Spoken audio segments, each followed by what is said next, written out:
São questões diferentes, entendeu? Então, assim, é um perigo. A música, assim como na filosofia, a filosofia tá pensando no real. E as questões do real, elas se diferenciam, entendeu, cara? Então, assim, eu acho que sempre vai surgir filósofos, né? Porque ele está pensando as questões contemporâneas. Mas entendeu? me fala mais... E no campo da música, a mesma coisa. Por exemplo, apesar da grande valorização que eu dou à Tropicália, que eu acho um movimento foda, Caetano, né, Gil, Tom Zé, Torquato Neto, que para mim é o maior de todos, né, apesar de adorar eles, cara, eu não poderia nunca, como músico contemporâneo, um compositor contemporâneo, repetir o processo deles. Claro. Porque as questões dele eram outras, entendeu? Uhum. Nós hoje, contemporaneamente, estamos vivendo outras questões de outra natureza, né? Até ligado muito à pós-verdade, né? Então são outras questões. Né? Mas eu queria, assim, aproveitar do seu conhecimento, me fala um pouco mais dessas questões da Tropicália, só para a gente poder aprofundar e depois a gente tentar entender novas questões contemporâneas. Pois é, a Tropicália, ela tinha ela vivia a ditadura militar, né? Ditadura militar, né? O AI-5, né? A 8, né, cara?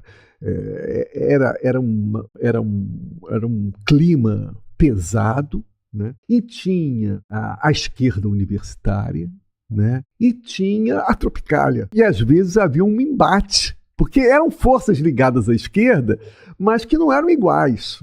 Então tinham conflitos, né? Da Tropicália com a esquerda universitária. Muito. E o maior exemplo, a maior expressão disso são os festivais da canção. Se você ir lá, tem até um filme falando dos festivais de 68, 69, 70, você vai ver que ali tem grupos que defendem um tipo de música, que quando Caetano foi cantar É Proibido Proibir, ele foi vaiado, né? Ele foi vaiado e ele precisou produzir um discurso ali e falou, se vocês entendem de política como... se vocês entendem de estética como entendem de política, nós estamos fodidos. Meteu o pau, entendeu, cara? É violento. Então ali você começa a ver nos próprios festivais os grupos de esquerda em confronto, né? Então o tropicalismo, ele viveu muito essa época, época de confrontos, né, de pensamentos ligados à esquerda, mas que se digladiavam-se, né? Não era uníssono ali não era uníssono. Mas você já pensou que nessa época a música ela não tinha sido sequestrada pelo capital e hoje a música é totalmente refém do capital? Já pensou sobre isso? É de fato. Mas toda a música, não? Não, isso é uma pergunta boa. Eu também acho. Eu acho que esse cenário de 68, 69, para mim é único. É o creme de la creme, né, da música brasileira, entendeu? A revolução eu gosto muito dessa época, que é justamente entre 67 e meados de 70, até 74, 75. Essa área o momento de ouro da música brasileira. Porque você pode pensar, Transa do Caetano foi produzido quando? Em 72. Acabou Chorare, dos Novos Baianos, produzido quando? 75 ou 74. A banda do Ney Matogrosso, o Secos e Molhados, foi produzido quando? 75. De 75 para frente aí já começa a haver uma queda, sabe? A música começa a ficar muito politicamente correta, e em função disso que surge o B-Rock. Que era a revolução dos garotos, né? Porque não estavam aguentando aquela MPB chata da segunda década de 70, né? De 75 para frente. Da segunda etapa. E aí, por isso, houve a explosão do rock, dos garotos que estavam insatisfeitos com aquele tipo de música modorrenta, né? Que era produzido nessa segunda metade dos anos 70. Você acha que essa parte musical, até pelo contexto, ela motivou as pessoas a perceberem muito mais o que estavam vivendo e acontecendo dentro da política ou não? Sim. E digo mais, né? aquele pessoal que ia nos festivais vaiar, aplaudir, eram pessoas que estavam ligadas à política. Eram pessoas ligadas e que estavam ligadas à esquerda. É um fenômeno de esquerda. É por isso que eu te digo. É inadmissível na cultura brasileira você pensar na direita. Não existe isso, entendeu? E o maior exemplo é esse. É um dos marcos, né? Os grandes festivais da canção, da Record, né? Os grandes, era a esquerda, porra. É a esquerda toda que está ali, entendeu? Querendo mudar aquela situação, né? Da ditadura militar, né? Será que a música popular, a moderna música popular brasileira tem como fundamento, as bases, a esquerda. E isso se reflete até hoje, cara. Isso se reflete até hoje. A questão do sertanejo universitário é uma outra história. Não faz parte dessa história da música popular brasileira. Tá. A música popular brasileira tem um legado, o legado da esquerda. Entendeu? Em todas as regiões? O rap seria a continuação desse legado na modernidade? Ainda tem pessoas que ainda que vivem... O rap canta a dificuldade. Tem pessoas que vivem esse legado ainda, né? Você pensa o hip hop, né? Você falou do Mano Brown, né? Poxa, são figuras ligadas à esquerda, né, cara? Toda essa turma nova, Criolo, Tulipa Ruiz, né? Toda essa turma eles mantêm esse legado da esquerda. A MPB está ligada à esquerda. A sertanejo universitário é outra história. É outra história. É a maior história que a gente tem hoje, é o sertanejo, não? E aí, quando você fala do capital... Musicalmente falando, e aí eu vou retomar a pergunta dele, que ele falou, mas a música hoje está ligada ao capital. Vamos dizer, está ligada ao agro, né, cara? Entendeu? Quero dizer, está ligada ao agro. Né? É aí que rola dinheiro, são nas prefeituras, né, pagando cachês imensos para essas duplas, né? É ali que rola o dinheiro está rolando ali, cara. 800 mil de cachê, 1 milhão de Quando você cachê. fala no capital, eu penso nisso aí, entendeu? Mas não é nem só nos shows, Skylab, você pegar no Spotify, você quer estar com a música ranqueada, você tem que pagar pra ela ranquear. E quem tem dinheiro pra pagar, né? E assim, hoje você não tem músicas que duram décadas, né? As músicas hoje, elas duram semanas, né?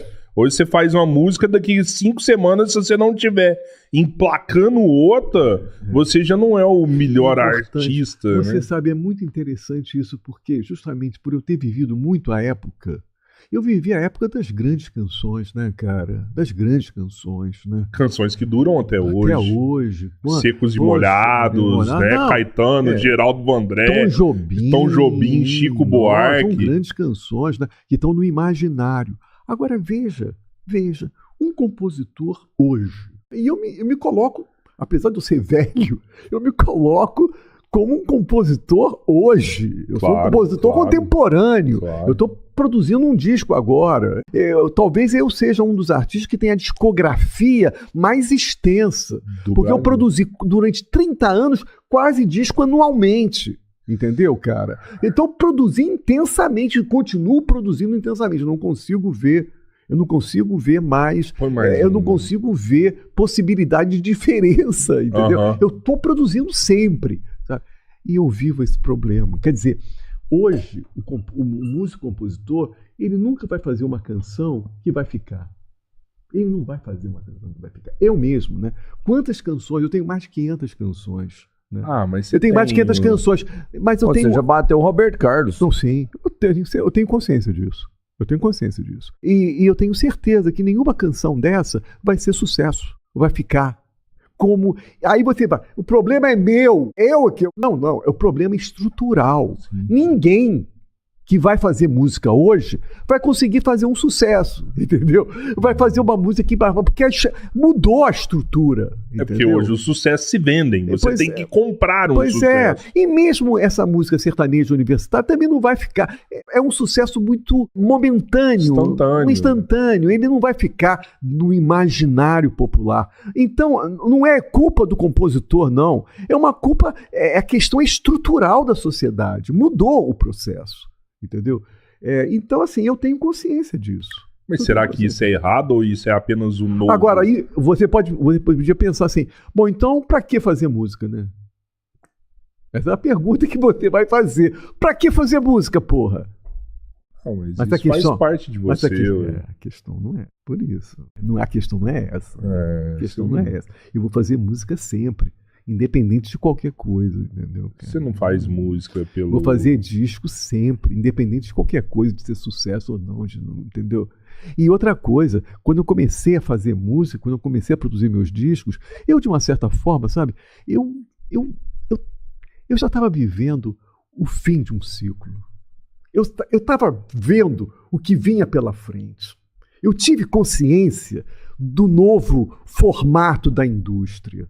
Eu tinha essa consciência, saca?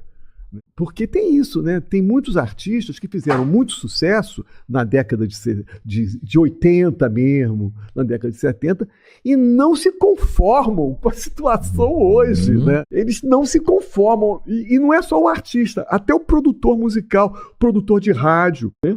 Você vai pegar um produtor de uma rádio e você acha que ele vai tocar as músicas que são produzidas hoje? Não, eles vão tocar as músicas dos anos 80, né? Dos anos 90, dos anos 80.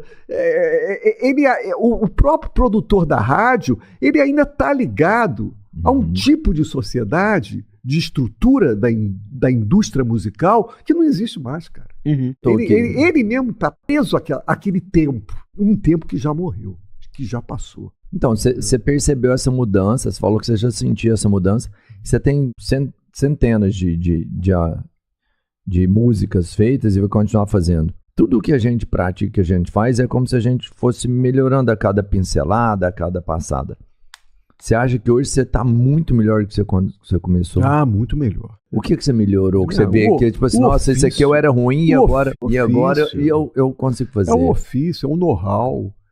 Música é prática, entendeu? É prática, não é teoria. Se você for para a escola de música, você não vai e aprender toda a teoria musical numa Berklee Institute, né? Você não vai sair compositor. Porque para você ser compositor, você tem que praticar, entendeu? Não é estudar, você não tem que estudar. O estudo é importante, mas o processo da prática é fundamental. Você não será nunca um compositor se você não tiver a prática de compor, sabe?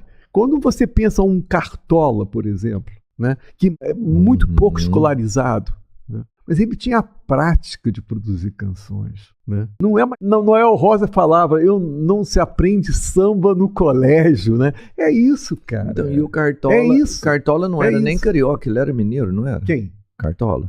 Eu não sei. Mas ele se caracterizou como um morador da Mangueira, no Rio de Janeiro. Não sei. Foi uma dúvida, eu acho que talvez eu soubesse. É porque realmente, assim, o estudo e a prática que vão fazer. Mas existe uma coisa que é também como se fosse um dom, cara, que é... Você nasce com isso em você, sabe? Mas você sabe... A parte artística tem que ser assim, eu imagino. Qual é o seu nome? Robertinho. Eu não acredito muito em dom, sabe, cara? Olha que loucura isso que eu vou falar pra você, como artista. Não acredito muito em dom. O dom é uma palavra perigosa, sabe? Por quê? Porque o dom pode te levar a uma ideia conceitual complicada, que é a ideia de gênio. Você está me entendendo? E essa ideia não me desce.